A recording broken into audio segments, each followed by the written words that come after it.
릴리패드의 등장을 통해 구형 장난감과 신형 전자기기의 싸움 정도의 단순한 이야기를 예상했지만 역시 픽사는 제 예상보다 훨씬 더 깊고 넓은 이야기를 하고 있었습니다. 7년 만에 돌아온 토이스토리는 과연 무슨 이야기를 전하고 싶었을까요? 할 이야기가 정말 많으니까요. 바로 시작해보겠습니다. 안녕하세요. 저는 영화애호가 이완이고요. 오늘 리뷰할 영화는 토이스토리 5입니다.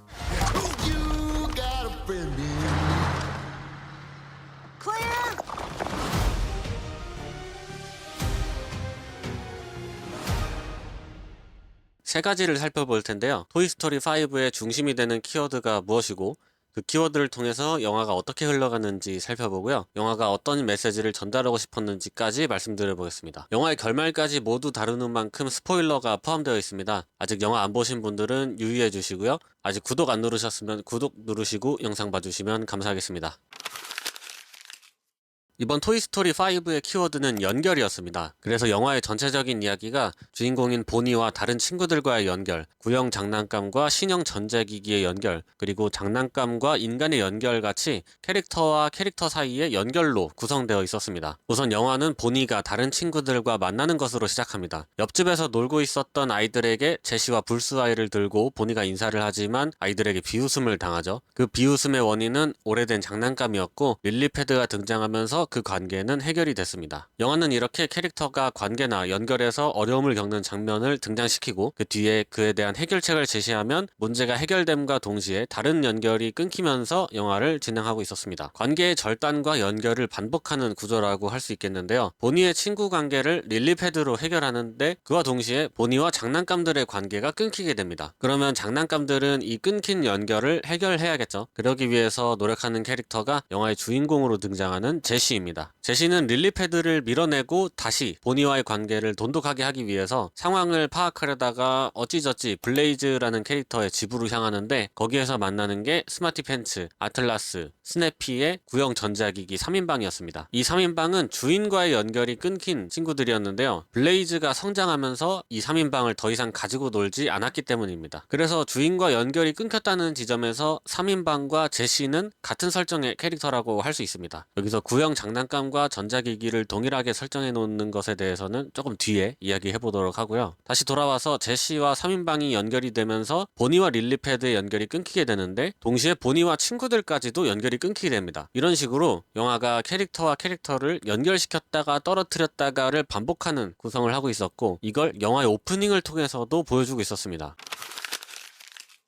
영화의 오프닝은 두 가지였습니다. 처음 나오는 장면은 버즈 군단이 외딴 섬에서 깨어나는 장면이었는데 여기 있는 버즈들은 모두 네트워크로 연결이 되어 있어서 생각을 공유할 수가 있었습니다. 이렇게 버즈 군단의 오프닝을 보여주고 나면 토이스토리 로고가 올라오면서 두 번째 오프닝이 등장하는데요. 과거에 제시가 에밀리와 함께 언덕에서 놀고 있었던 장면이 나오면서 현재로 돌아온 다음 포키와 캐런이 결혼식을 하는 장면까지 이어집니다. 이 두 가지 오프닝은 모두 연결이라는 키워드를 보여주고 있었지만 이 연결의 종류가 달랐습니다. 두 가지 형태로 구분할 수 있는데요. 하나는 기계적인 연결이고 다른 하나는 인간적인 연결입니다. 오프닝에서의 버즈 군단은 기계적인 연결, 또 에밀리와 제시의 연결은 인간적인 연결이라고 할 수 있겠죠. 이 기계적인 연결은 온라인상에서 이루어지는데 영화에서 대표적으로 릴리패드가 친구를 만들기 어려워하는 보니를 위해서 온라인으로 친구 요청을 보내거나 단체 채팅방을 만들어주는 장면이 그랬습니다. 반대로 인간적인 연결은 현실에서 물리적으로 벌어집니다. 보니가 친구들과 파자마 파티를 하러 간다든지 후반부에 블레이즈와 같이 만나서 노는 장면 같은 거요. 여기서 흥미로웠던 건 영화가 이 두 가지 경우의 연결에 대해서 성공과 실패를 함께 보여주고 있었다는 것입니다. 릴리패드로 친구를 맺거나 온라인으로 메시지를 보내서 블레이즈를 만나게 되는 과정까지는 성공적이었지만 그 이상으로 관계를 진전시키지 못하는 장면을 보여주면서 기계적인 연결의 한계를 같이 보여주고 있었습니다. 반대로 인간적인 연결의 경우에서는 보니와 블레이즈가 친해지는 데 결정적인 역할을 하긴 했지만 보니가 처음으로 옆집 친구에게 인사할 때 비웃음을 당했던 장면이나 파자마 파티하다가 숨바꼭질을 하는데 친구들이 보니를 잊어버렸다고 말하는 장면, 이런 장면들은 인간적인 연결이 실패한 경우였습니다. 그러니까 영화는 어떤 한 종류의 연결에 대해서 더 우월하거나 뛰어나다고 표현을 하고 있지도 않았고 둘 중에 어느 것이 더 중요하다는 스탠스도 갖고 있지 않았습니다. 그냥 단지 두 연결에 대해서 좋은 점도 있고 나쁜 점도 있고 가능성은 무엇이고 한계는 무엇인지를 명확하게 할 뿐이었습니다. 어느 하나가 나쁜 것이 아니라 두 가지 연결의 형태를 적절하게 잘 활용해야 된다는 의미로 보여준 거라고 생각합니다.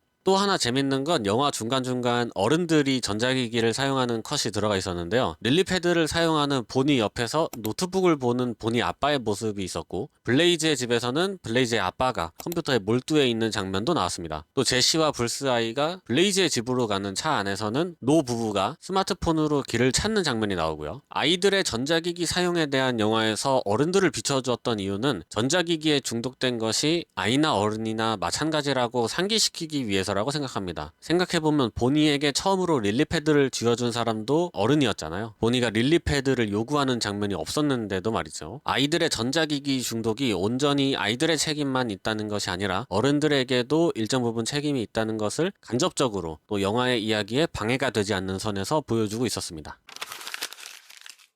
영화의 후반부로 가면 마국간에서 버즈 군단에게 버즈가 연설을 하는 장면이 나오는데요. 거기서 버즈는 장난감은 아이들을 즐겁게 해줘야 한다고 이야기합니다. 이걸 바꿔 말하면 아이들을 즐겁게 하는 것이라면 그게 무엇이든지 장난감이라는 말이 되고, 그러면 제시가 장난감으로 인정하지 않았던 구형 전자기기 3인방과 릴리패드도 마찬가지로 장난감이라는 말이 되겠습니다. 구형 장난감이든 신형 전자기기든 모두 똑같은 장난감이기 때문에 영화의 태도 역시 릴리패드를 비롯한 신형 전자기기들을 비판하고만 있지는 않았던 것입니다. 어쨌든 그래서 장난감들은 보니와 블레이즈를 연결시키려고 노력하는데, 여기서 제시가 둘을 친구로 만들 수 있다면 버려져도 좋다는 아주 감동적인 대사를 합니다. 이 대사 전에는 아이들이 어른이 되어가는 과정에서 자기가 도움을 줄 수 있다면 그걸로 만족한다는 대사를 하기도 했습니다. 그러면 장난감은 아이들을 위해서 희생만 해야 되느냐? 물론 장난감들도 얻어가는 게 있었는데 바로 추억입니다. 영화에서는 장난감들이 추억을 회상하는 장면이 몇 번 등장했는데요. 블레이즈의 집에서 제시가 전자기기 3인방을 만났을 때 스네피의 메모리에 있던 블레이즈의 어릴 적 사진을 열어보는 장면도 그랬고, 제시가 에밀리와 놀던 언덕에서 묻어져 있는 상자를 열어보고 그 안에서 에밀리가 딸 이름을 제시라고 지은 걸 확인하는 장면도 장난감이 추억을 회상하는 장면이었습니다. 이런 추억 덕분에 장난감이 아이들을 즐겁게 하기 위해서라면 기꺼이 버려져도 좋다는 각오까지 할 수 있었던 걸 보면 토이스토리의 핵심적인 메시지는 추억의 중요함, 추억의 위대함 정도로 생각해 볼 수 있겠습니다. 장난감은 일시적이지만 추억은 영원하다, 뭐 이렇게 정리해 볼 수도 있겠고요. 같은 선상에 놓여져 있는 캐릭터는 장난감들끼리 뿐만이 아니었습니다. 보니와 블레이즈도 어떻게 보면 같은 선상에 놓여있는 캐릭터였는데요. 두 인물 모두 친구에게 버려지는, 그러니까 보니는 친구들이랑 숨바꼭질을 하다가 자기를 까먹는 경험을 했고, 블레이즈는 다른 친구와 놀기로 약속을 했는데 그 친구가 블레이즈와 놀기로 한 거를 까먹기도 했죠. 또 두 친구 모두 오래된 장난감들을 집에 가지고 있었고요. 결정적으로 다른 사람과 친해지기 위해서 했던 행동이 똑같았는데요. 처음에 보니가 다른 친구들에게 제시와 불스아이를 가지고 가서 인사를 했던 장면이 있었는데, 마지막에 블레이즈가 보니와 친해지기 위해서 똑같이 제시와 불스아이를 들고 보니의 행동을 하게 됩니다. 이런 식으로 영화가 서로 다른 두 종류의 캐릭터들을 같은 설정으로 묶어 놓았다는 게 영화의 흥미로운 점이라고도 할 수 있겠습니다. 네, 이렇게 토이스토리 5의 핵심 키워드를 중심으로 영화의 구조와 흐름이 어떻게 흘러갔는지, 또 그 안에서 어떤 메시지를 전달하고 싶었는지 파헤쳐봤습니다. 연결이라는 간단한 키워드를 가지고 이렇게 깊고 넓은, 그리고 관객의 마음을 건드리는 각본을 쓸 수 있다는 게 정말 대단하다는 생각이 듭니다. 이런 식이라면 토이스토리 시리즈가 끝도 없이 나와줬으면 좋겠다는 느낌도 받았고요. 그래서 토이스토리 5의 제 별점은 3개 반입니다. 여러분들은 이번 토이스토리 5 어떻게 보셨는지 댓글로 남겨주시면 감사하겠습니다. 구독 안 누르셨으면 구독 눌러주시고 좋아요까지 부탁드립니다. 저는 다음에 다른 영화 리뷰로 돌아오겠습니다. 감사합니다.